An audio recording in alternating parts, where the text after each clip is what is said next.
திருவண்ணாமலை மாவட்டம் சேவூரில் ஆரணி தொகுதி அதிமுக வேட்பாளர் கஜேந்திரனை ஆதரித்து அதிமுக பொதுச் செயலாளர் எடப்பாடி பழனிசாமி பிரச்சாரம் மேற்கொண்டு வருகிறார். அந்த நேரடி காட்சிகளை பார்க்கலாம். இந்த ஆரணி நாடாளுமன்ற தொகுதியில 4 சட்டப்பேரவை தொகுதி, விழுப்புரம் மாவட்டத்தில் 2 சட்டப்பேரவை தொகுதி, 6 சட்டமன்ற தொகுதி அடங்கியது ஆரணி நாடாளுமன்ற தொகுதி. இந்த 6 தொகுதியிலுமே பொதுவாக பார்ப்பது வேளாண்மை. இந்த பகுதியில் இருக்கின்ற மக்கள் விவசாயத்தை நம்பி வாழ்கிறார்கள், பட்டு தொழிலை நம்பி வாழ்கிறார்கள், நெசவு தொழிலை நம்பி வாழ்கிறார்கள். இது எல்லாமே அதிமுக ஆட்சியில சிறப்பா நடந்தது. இன்னைக்குதான் இந்த தொழிலெல்லாம் நிறைவேறி வருகின்றது. இதையெல்லாம் மீண்டும் புத்துணர்ச்சி பெற்று இந்த தொழில் சிறக்க வளர வளர்க்க நம்முடைய கூட்டணிய கழக வெற்றி வேட்பாளர் திரு ஜி. கஜேந்திரன் அவர்களை நிறுத்தப்பட்டிருக்கிறோம். அவர் வெற்றி பெற்று வருகின்ற போது உங்களுடைய குரல் நாடாளுமன்றத்தில் ஒழித்து மத்தியிலே விவசாயத்திற்கும் நெசவுக்கும் பட்டு தொழிலும் சிறக்க உங்களுடைய குரல் அவர் மூலமாக நாடாளுமன்றத்திலே ஒலிக்கும். அனைத்து இந்திய அண்ணா திராவிட முன்னேற்றங்களுடைய வெற்றி வேட்பாளராக அன்புச்சர் திரு ஜி. கஜேந்திரன் அவர்கள் நிறுத்தப்பட்டிருக்கின்றோம். அவருக்கு இரட்டை சின்னத்திலே வாக்களித்து வெற்றி பெறுகிறோம். நம்முடைய சின்னம் புரட்சி தலைவர் எம்ஜிஆர் சின்னம், அம்மாவின் சின்னம், விவசாயியின் சின்னம், நெசவாளின் சின்னம், தாய்க்குளத்தின் சின்னம், வெற்றி சின்னம். இரட்டை சின்னத்திற்கு வாக்களித்து லட்சக்கணக்கான வாக்கு வெற்றி பெற வேண்டும். கிராமத்தில் பழமொழி சொல்லுவாங்க, விளையும் பயிர் விளைவிலே தெரியும் சொல்லுவாங்க. அது மாதிரி நம்முடைய திரு ஜி. கஜேந்திரனுடைய வெற்றி இங்கே குழுமிருக்கின்ற மக்களை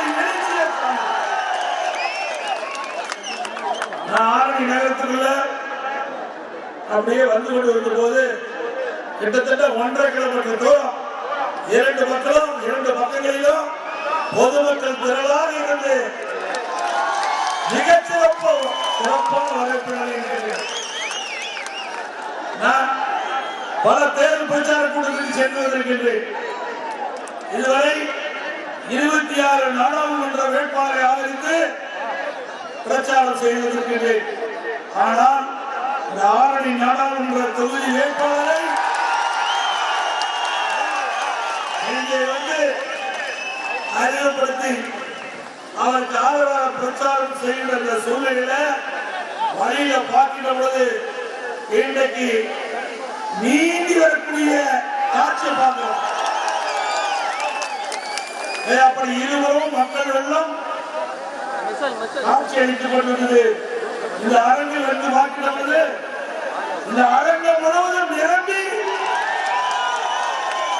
நம்முடைய வெற்றி வேட்பாளருக்கு பரிசாற்றிக் கொண்டிருக்கிறது. திரு ஸ்டாலின் அவர்களே, நீங்க அடிக்கடி கூட்டத்தில் பேசுறீங்க, பாண்டிச்சேரி உட்பட 40 திமுக இல்ல 40 அதிமுக கூட்டணி. நான் தமிழ்நாடு முழுவதும் பல்வேறு நாடாளுமன்ற தொகுதிக்கு சென்று தேர்தல் பிரச்சாரத்தில் ஈடுபட்டிருக்கிறேன். போகின்ற இடமெல்லாம் எங்கே பார்த்தாலும் மக்கள் வெள்ளம், ஒரே ஆரவாரம், ஒரே மகிழ்ச்சி. இந்த அரங்கம் முழுவதும் நிரம்பி இருக்கின்ற காட்சி பார்க்கின்ற போது இது தேர்தல் பிரச்சார கூட்டம் அல்ல, அனைத்து இந்திய அண்ணா திராவிட முன்னேற்றங்களின் மாநாடு போல் காட்சி. வீர வரலாற்றின் பொன்விழா எழுச்சி மாநாடு எப்படி இருந்தோ அதே காட்சி இங்கே பார்க்கப்படுகிற ஆரணியிலே.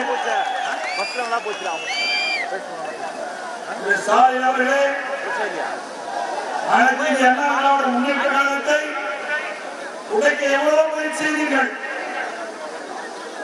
முடக்க எவ்வளவு முயற்சி செய்தீர்கள். எங்களுடைய தொண்டர்கள், நிர்வாகிகள், தகவல் தொழில்நுட்ப நிர்வாகிகள், முன்னாள் அமைச்சர் இருந்தது, பல பொய் வழக்குகள் போட்டீர்கள். கட்சியை முடக்க, கட்சிப்படி செய்ய அவர்களுக்கு தலையாக நீங்கள் ஏற்படுத்தினீர்கள். எங்கே ஆணையை நோக்கி பாருங்கள். எவ்வளவு தடைகள் வந்தாலும் அத்தனையும் தகர்த்தெறிந்து அண்ணா திராவிட முன்னேற்ற கழகம் நாடாளுமன்றத்திலே வெற்றி பெறும், வெற்றி பெறும், வெற்றி கொடி நாட்டுவோம்.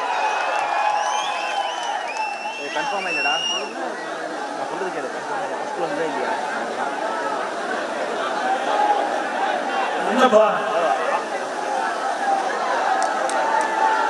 அம்மா கொஞ்சம் பொறுமையா இருக்கும். அம்மாவுக்கு ஆர்வம் அதிகமாயிடுச்சு. அனைத்து அண்ணா திராவிட முன்னேற்ற கழகத்தை பொறுத்த வரைக்கும் எம்ஜிஆர் என்ற மாபெரும் சக்தி இயக்கத்தை உருவாக்கி கொடுத்திருக்கிறார்.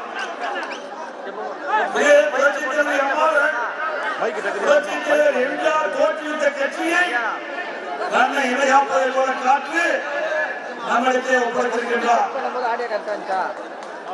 இந்தியாவிலும் சரி, தமிழகத்திலும் சரி, எத்தனையோ கட்சிகள் இருக்கின்றன, எத்தனையோ தலைவர்கள் இருக்கிறார்கள்.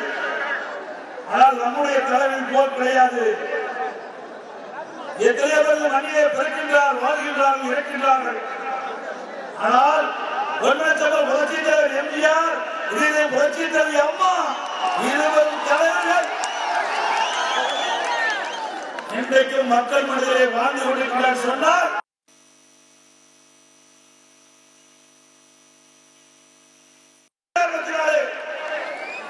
மக்கள் உள்ளத்திலே வாழ்ந்து கொண்டிருக்கின்றார்கள், தெய்வமாக வாழ்ந்து கொண்டிருக்கின்றார்கள். ஸ்டாலின் அவர்களே, இருவரும் தலைவர் இருக்கின்ற வரை, அவருடைய ஆசி இருக்கின்ற வரை, உங்களை போல் 1000 ஸ்டாலின் பிறந்து வந்தால் அண்ணா திமுகவை தொட்டு கூட பார்க்கவில்லை.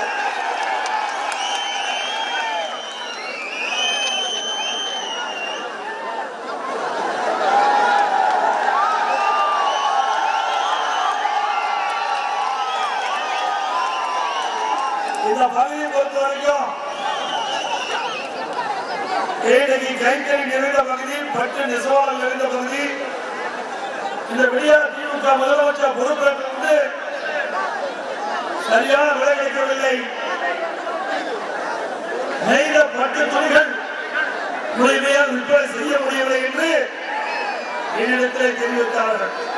இந்த ஆட்சி எப்பொழுது ஏற்பட்டதோ, திரு ஸ்டாலின் எப்பொழுது முதலமைச்சரானோ அப்பவே தமிழ்நாட்டுக்கு சனி வந்துட்டது, சனி பிடித்துக் கொண்டது.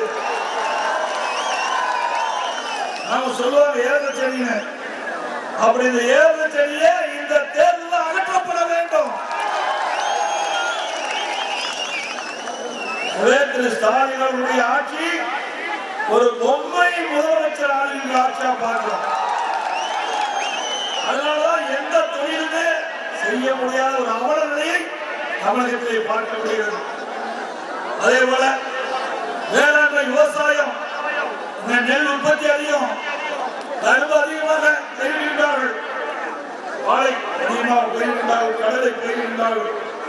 நான் ஒரு விவசாயியாக இருக்கின்றேன், இன்றைக்கு விவசாயம் செய்து கொண்டிருக்கின்றேன். என்னை பார்த்து பேசுகிறார் திரு ஸ்டாலின், பச்சைப்பை சொல்லுகின்ற, பச்சைப்பை பேசுகின்ற விவசாயி என்று. இந்த ஸ்டாலின் அவர்களே, விவசாயம் என்றால் என்ன என்று உங்களுக்கு தெரியுமா? ஒன்றுமே தெரியாத ஒரு முதலமைச்சர் என்னை பச்சை துண்டு போட்ட பழனிசாமி, பச்சைப்பை பேசுகின்ற பழனிசாமி என்று சொல்லுகிறாரே, நீங்கள் விவசாயத்தை பற்றி உங்களுக்கு ஒன்றும் தெரியாது. இன்னைக்கு விவசாயம் எந்த கற்பனை மழை என்றும் பொருட்படுத்தாமல் உழைக்கின்ற உழைப்பாளி விவசாயி, விவசாய தொழிலாளி ரத்தத்தை நேர்மையாக சிந்தி உழைத்து மக்களுக்கு உணவளிக்கின்றவர் விவசாயி, விவசாய தொழிலாளி. விவசாயி என்று சொல்வதிலே நான் மகிழ்ச்சி அடைந்தேன். இன்றைக்கு விவசாயி ஒருவன் தான் எதற்கும் பயப்பட மாட்டான், யாருக்கும் பயப்பட மத்தியில் இருக்கின்ற ஆட்சியாளர்கள்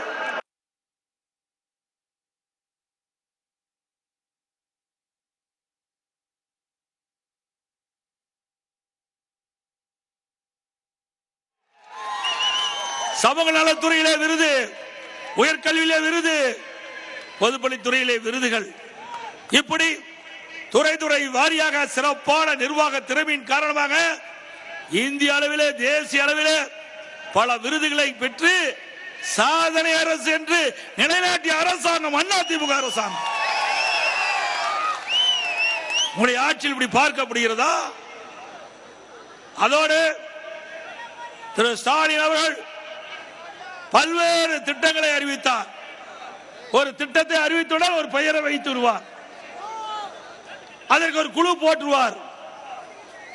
அப்படி 52 குழுக்களை போட்ட ஒரே அரசாங்கம் இந்தியாவில் திரு ஸ்டாலின் தலைமையில் அரசாங்கம் தான்.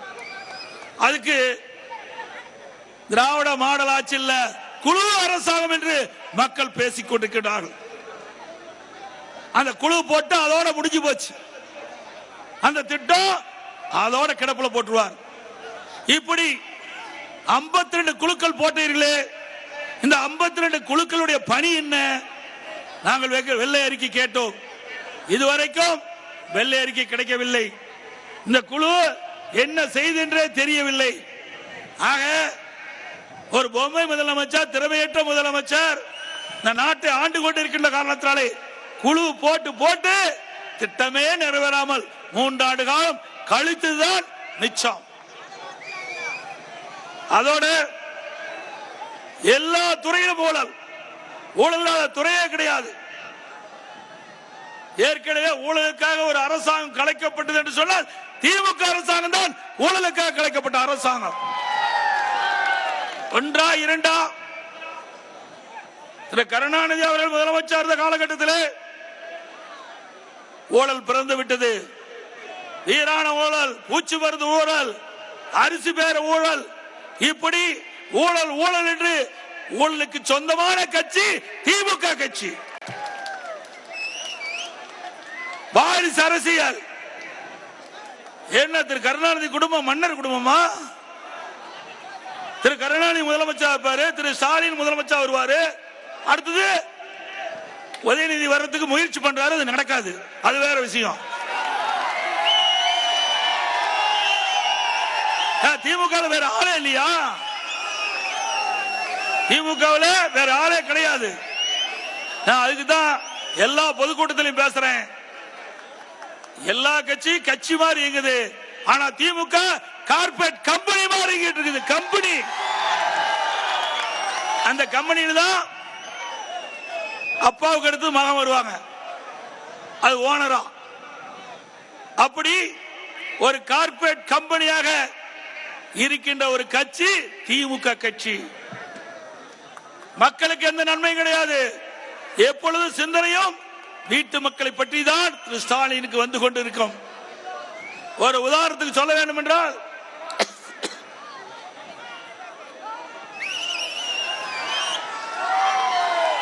திரு ஸ்டாலினும் மக்கள் நல்வாழ்வுத்துறை அமைச்சரும் காலையில நடைபயணம் மேற்கொள்றாங்க.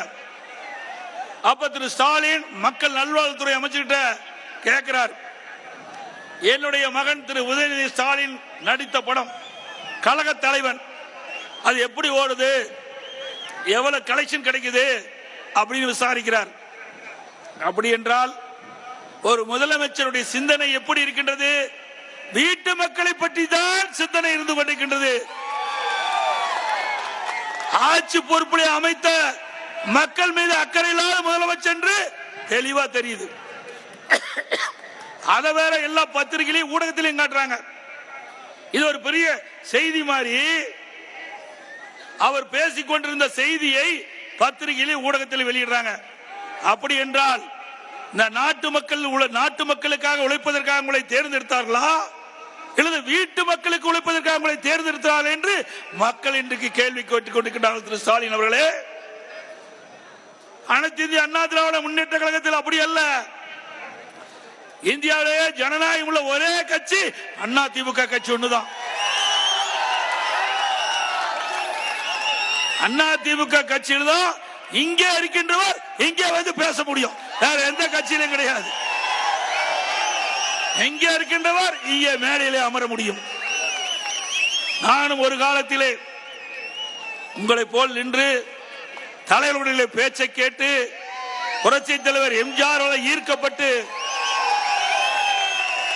கிளைக்கழக செயலாளர், ஒன்றிய பொறுப்பு, மாவட்ட பொறுப்பு, மாநில பொறுப்பு, பிறகு எம்எல்ஏ, எம்பி, அமைச்சர், முதலமைச்சர். ஆக ஒரு கிளை செயலாளர் பொதுச் செயலாளராக வர முடியும் உள்ள ஒரே கட்சி அதிமுக கட்சி. ஒரு கிளை செயலாளர் தமிழகத்தினுடைய முதலமைச்சராக வர முடியும்னா அது அதிமுக கட்சியில் தான், வேற எந்த கட்சியிலும் நடக்காது. திமுக நடக்குமா? நடக்குங்களா? நடக்காது.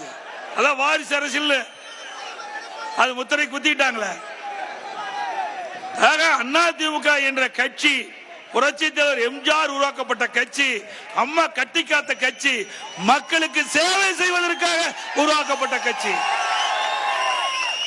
கிராமத்திலிருந்து நகரம் வரை ஏழை எளிய ஒடுக்கப்பட்ட நசுக்கப்பட்ட தாழ்த்தப்பட்ட கடைக்கோட்டில் இருக்கின்ற மனிதன் கூட சிறப்பாக வாழ வேண்டும் என்று சட்டமையிட்டு அமுல்படுத்தி அந்த திட்டம் கடைக்கோட்டி மக்களுக்கு போய் சேர்கின்ற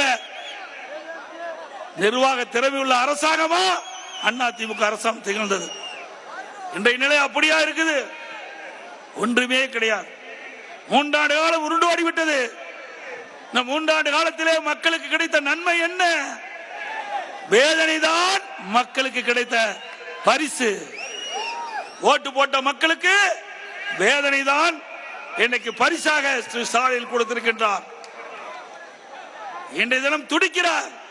மத்தியிலே ஆட்சிக்கு வர வேண்டும், மாநிலத்திலும் ஆட்சியிலே இருக்க வேண்டும், மத்தியிலும் கொள்ளையடிக்க வேண்டும், மாநிலத்திலும் கொள்ளையடிக்க வேண்டும். இதுதான் அவருடைய தாரக மந்திரம். ஏற்கனவே திராவிட முன்னேற்ற கழகம் மத்தியிலே ஆட்சி அதிகாரத்தில் இருந்தார்கள். அப்போ 1,72,000 கோடி 2G ஸ்பெக்ட்ரம் ஊழல் செய்த மெகா ஊழல் செய்த கட்சி திமுக கட்சி. இந்தியாவில் இப்படிப்பட்ட ஊழல் நடந்ததே கிடையாது. இன்றைக்கு தமிழ்நாட்டுக்கு தலைக்குனிவு ஏற்படுத்தது திமுக. 1,72,000 கோடி ஊழல் செய்துவிட்டு இன்றைய தினம் மீண்டும் மத்தியிலே ஆட்சிக்கு வருவதற்கு துடிக்கிறார் திரு ஸ்டாலின் அவர்கள். அதற்காகத்தான் இந்தியா கூட்டணி என்ற ஒரு அமைப்பு 26 கட்சிகள் ஒன்றாக இணைந்து ஏற்படுத்தியது. ராசியான மனிதர் திரு ஸ்டாலின் அவர்களை சேர்த்துனாங்க. சேர்த்துன உடனே 2வது கூட்டத்திலேயே நிதிஷ்குமார் வெளியிலே போய்விட்டார். பிறகு ஒவ்வொரு கட்சி தலைவர்களும் நாங்கள் இந்தியா கூட்டணியில் அங்க வைக்கின்றோம், ஆனால் கூட்டணியோடு சேர்ந்து தேர்தலை நிற்க மாட்டோம் என்று வெளிப்படையாக சொல்லிவிட்டு ஒவ்வொருத்தராக ஒவ்வொரு மாநிலத்திலும் தனித்தனியாக நிற்கின்றார்கள். இந்தியா கூட்டணி என்ற கட்சி ஆட்சிக்கு வருவது கேள்விக்குறி. ஏனென்றால் நாடாளுமன்ற தேர்தலில் போட்டியிடுகின்ற போது ஒரு ஒற்றுமையில்லாத கட்சி வெற்றி பெற்று வந்த பிறகு எப்படி ஒரு பிரதமரை தேர்ந்தெடுக்க முடியும்? இதுவரை பிரதமர் வேட்பாளர் யார் என்று அறிவிக்கப்படவில்லை, ஒற்றுமையும் கிடையாது. அந்த இந்தியா கூட்டணியில் அங்க வைக்கின்ற கட்சிகள் ஒவ்வொரு கொள்கை கொண்ட கட்சிகள், முரண்பட்ட கொள்கை கொண்ட கட்சிகள் எல்லாம் ஒன்றாக இணைந்து ஆட்சி அமைப்பது நடக்குமா? மக்கள் எல்லாவற்றையும் சிந்தித்துக் கொண்டுதான் இருக்கிறார். ஸ்டாலின் அவர்களே, நீங்கள் காண்பது பகல் கனவாக இருக்கின்றது.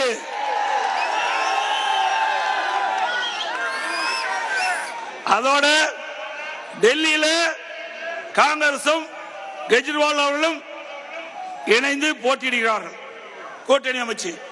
அதே பஞ்சாப்ல கெஜ்ரிவால் அவர்களும் காங்கிரசும் எதிர்த்து போட்டியிடுது. கேரளாவில் திரு ராகுல் காந்தி அவர்கள் இருக்கிறார். ஒரு நாடாளுமன்ற தொகுதியிலே ஒரு கம்யூனிஸ்ட் கட்சியுடைய தலைவருடைய மனைவி அவரை எதிர்த்து போட்டியிடுகிறார். கம்யூனிஸ்ட் கட்சி இந்தியா கூட்டணியில் அங்கம் வைக்கின்றது. இப்படி முரண்பட்ட கொள்கை கொண்ட கட்சிகள் எல்லாம் தேர்தலிலே போட்டி போட்டு இந்தியா கூட்டணி என்ற ஒரு அமைப்பை ஏற்படுத்தி அதன் மூலம் எப்படி வெற்றி பெற முடியும் என்பதை எண்ணி பாருங்கள். ஆக இந்தியா கூட்டணி அமைப்பதற்கு திரு ஸ்டாலினுடைய நோக்கம் தமிழ்நாட்டில் மக்களுடைய செல்வாக்கு இழந்து விட்டார் திரு ஸ்டாலின். அதனால மக்களை ஏமாற்றி தந்திரமாக இந்தியா கூட்டணி என்ற அமைப்பை பயன்படுத்தி வாக்குகளை பெற்று வெற்றி பெறலாம் என்று கனவு கண்டு கொண்டிருக்கின்றார் திரு ஸ்டாலின் அவர்களே. இந்த நாடாளுமன்ற தேர்தலில் ஒருபோதும் உங்களுடைய கனவு பலிக்காது.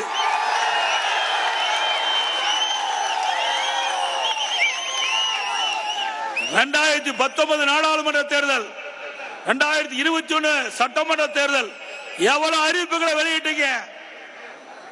சட்டமன்ற பொதுத் தேர்தல் போது திரு ஸ்டாலின் அவர்கள் 520 அறிவிப்புகள். இதுவரை எவ்வளவு நிறைவேற்றிருக்கிறீங்க மக்கள் கேட்கிறாங்க. ஒரு 10% அறிவிப்பு கூட நிறைவேற்றல. ஆனால் அவர் தேர்தல் பிரச்சார கூட்டத்தில் பேசிக்கிட்ட பொழுது, சட்டமன்றத்தில் பேசிக்கிட்ட பொழுது 98% திராவிட முன்னேற்ற கழக தேர்தலில் அறிவிக்கப்பட்ட அறிவிப்புகள் நிறைவேற்றப்பட்டதாக பச்சை போய் சொல்லுகின்ற ஸ்டாலின். நான் சிலவற்றை இந்த நேரத்தில் குறிப்பிட விரும்புகின்றேன். இது நம்முடைய திருவண்ணாமலை மாவட்டம் ஆரணி நாடாளுமன்ற தொகுதி கிராமம் நிறைந்த பகுதி. இங்க 100 நாள் வேலை திட்டம் 150 நாள் உயர்த்திருக்காங்களா? இல்ல. 100 நாள் வேலை திட்டத்தில் பணிபுரிகின்ற பெண் ஊழியர்களுக்கு கூடுதல் சம்பளம் வழங்குவதா சொன்னாங்க. வழங்கியிருக்காங்களா? நம்முடைய இளைஞர்கள் படிப்பதற்கு வங்கியில கடன் வாங்கியிருக்கிறாங்க, கல்வி கடன். ஆட்சிக்கு கல்வி கடன் ரத்து சொன்னாங்க, ரத்து பண்ணிருக்காங்களா? ரேஷன் கடையில் 1 கிலோ சர்க்கரை போட்டுட்டு இருக்காங்க, இப்ப 2 கிலோ சர்க்கரையா உயர்த்தி வழங்கப்படும் சொன்னாங்க, வழங்குறாங்களா? மாதந்தோறும் சிலிண்டருக்கு 100 ரூபாய் மானியம் தர்றாங்களா? ஆனா பெட்ரோல் டீசல் குறைப்புன்னு சொன்னாங்க, குறைச்சிருக்காங்களா? ஆனா இப்பொழுது தேர்தல் அறிக்கையில டீசலுக்கு திமுக ஆட்சிக்கு வந்தா 65 ரூபாயா நிர்ணயிக்கப்படும் சொல்றாங்க மத்தியில. நீ ஏற்கனவே கொடுக்கப்பட்ட வாக்குறுதி வெறும் 4 ரூபாய் குறைக்குன்னு சொல்றீங்க, அதே குறைக்கல. 3 ஆண்டு காலம் இன்றைக்கு உருண்டோடி விட்டது. கொடுக்கப்பட்ட வாக்குறுதி நிறைவேற்றப்படவில்லை. இன்றைக்கு டீசல் விலை உயர்வினால் எல்லா விலைகளும் உயர்கிறது. எல்லா பொருளும் லாரியிலே வந்து இறக்கின்றது. அந்த லாரியில வருகின்ற பொழுது டீசல் விலையினால் வாடகை உயர்கிறது. வாடகை உயர்கின்ற பொழுது அதில் வருகின்ற சரக்கு உயர்கிறது. அந்த சரக்கு கடையிலே வந்து விற்பனைக்கு வருகின்ற பொழுது பொதுமக்கள் வாங்கின்ற பொழுது பொதுமக்கள் தலையிலே வந்து விடுகிறது. அதே மத்திய அரசு வெளிநாட்டிலிருந்து கச்சா எண்ணெய் இறக்குமதி செய்கின்றார்கள். குறைந்த விலையில இறக்குமதி செய்கின்றார்கள், அதிக விலைக்கு விற்கின்றாங்க. அவள் குறைந்த விலைக்கு கச்சா எண்ணெய் இறக்குமதி செஞ்சு 70% வரி போட்டு இன்றைக்கு மக்களை வாட்டி வைக்கின்ற அரசாங்கம் மத்திய அரசாங்கம். மாநில அரசாங்கம் அப்படி மாநில அரசாங்கம் வரி போடுது. அதுல ஒரு 4 ரூபாய் நீங்கள் தேர்தலுக்கு அறிக்கையில் கொடுத்தவாறு குறைத்திருந்தா பரவாயில்ல. பக்கத்துல கர்நாடகா 8 ரூபாய் குறைச்சிட்டாங்க. எங்க பாண்டிச்சேரியில 6 ரூபாய் குறைச்சிருக்காங்க ஒரு லிட்டருக்கு. இங்க குறைக்க மறுக்கிறாங்க. ஆக தேர்தல் கொடுக்கப்பட்ட வாக்குறுதியை ஸ்டாலின் நிறைவேற்றப்படவில்லை. அதோட அனைத்து இந்திய அண்ணா திராவிட முன்னேற்ற கழக ஆட்சியில இன்னைக்கு கிராமத்திலிருந்து நகர வரை ஏழை எளிய மக்கள் நிறைந்த பகுதியில் அம்மா மினிக்கிளை கொண்டாந்தோம். இன்னைக்கு ஒரு அம்மா மினிக்கிளையில் ஒரு எம்பிபிஎஸ் டாக்டர், ஒரு செவிலியர், ஒரு உதவியாளர் நியமிக்கப்பட்டு அந்த ஏழை மக்கள் வசிக்கின்ற அந்த பகுதியிலேயே அவர்களுக்கு இலவசமாக சிகிச்சை அளித்து கொடுத்தோம். அதுல என்ன அரசியல் உங்களுக்கு உள்நோக்கம் வேணும், அதை ரத்து பண்ணிட்டாங்க. இன்னைக்கு அனைத்து இந்திய அண்ணா திராவிட முன்னேற்ற கழக அரசு கொண்டு வந்த திட்டத்தை எல்லாம் ரத்து செய்தோம். திமுக சாதனை வேற எந்த சாதனை இந்த ஆட்சியில் பார்க்க முடியல. தாலிக்கு தங்கம் அம்மா கொண்டு வந்த அற்புதமான திட்டம் 26,50,000 தாலிக்கு தங்கம் ஒரு பவுன். இன்னைக்கு ஒரு பவுன் 53,000 ரூபாய். பல லட்சம் பேருக்கு திருமண உதவி திட்டத்தின் கீழே அண்ணா திமுக ஆட்சியில் வழங்கணும். திமுக ஆட்சிக்கு வருகிறது முன்னதாக தேர்தல் அறிக்கையில் திரு ஸ்டாலின் குறிப்பிட்டார். திராவிட முன்னேற்ற கழகம் ஆட்சிக்கு வந்தவுடன் திருமண உதவி திட்டம் 20,000 30,000 கொடுக்குறீங்க, 50,000 60,000 கொடுக்குறீங்க. திட்டத்தையே ரத்து பண்ணிட்டீங்க. திட்டத்தையே ரத்து பண்ணிட்டீங்க. சிந்திச்சு பாருங்க. இந்த திராவிட முன்னேற்ற கழக ஆட்சியில மக்களுக்கு ஏதாவது ஒரு திட்டமாவது வந்திருக்குதா? வந்திருக்குதா?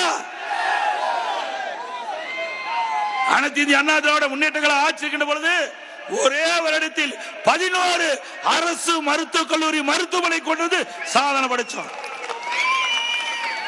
6 சட்டக்கல்லூரி கொண்டு வந்தோம் ஒரே நேரத்தில். அது மட்டுமல்ல, பாலிடெக்னிக் கல்லூரி, பொறியியல் கல்லூரி, ஐடி கல்லூரி, வேளாண்மை கல்லூரி, இப்படி பல கல்லூரிகளை திறந்து கல்வி கற்புடைய எண்ணிக்கை இந்தியாவிலேயே முதல் மாநிலம் என்ற பெருமையை அதிமுக ஆட்சியில் பார்த்தோம். இப்படி மக்களுக்காக ஏதாவது ஒரு திட்டத்தை சொல்லுங்க பார்க்கலாம். உங்களுடைய ஆட்சியில எதுவுமே கிடையாது. அனைத்து இந்திய அண்ணா திராவிட முன்னேற்ற கழகத்தை பொறுத்த வரைக்கும் மக்கள் தான் எஜமானர்கள். மக்கள் தான் ஓட்டு போட்டு வேட்பாளரை தேர்ந்தெடுக்கின்றார்கள் நாடாளுமன்றமாக. அவர்கள் வைக்கின்ற கோரிக்கை தான் எங்களுக்கு பிரதானமாக இருக்கும். எங்களுடைய லட்சியமே அவருடைய கோரிக்கையை நிறைவேற்றுவதுதான். திருவண்ணாமலை மாவட்டம் சேவூரில் ஆரணி தொகுதி அதிமுக வேட்பாளர் கஜேந்திரனை ஆதரித்து அதிமுக பொதுச் செயலாளர் எடப்பாடி பழனிசாமி பிரச்சாரம் மேற்கொண்டு வருகிறார். அதில் விவசாயம், நெசவு தொழில் செழிக்க அதிமுகவிற்கு வாக்களிக்க வேண்டும் என இபிஎஸ் பிரச்சாரம் செய்தார்.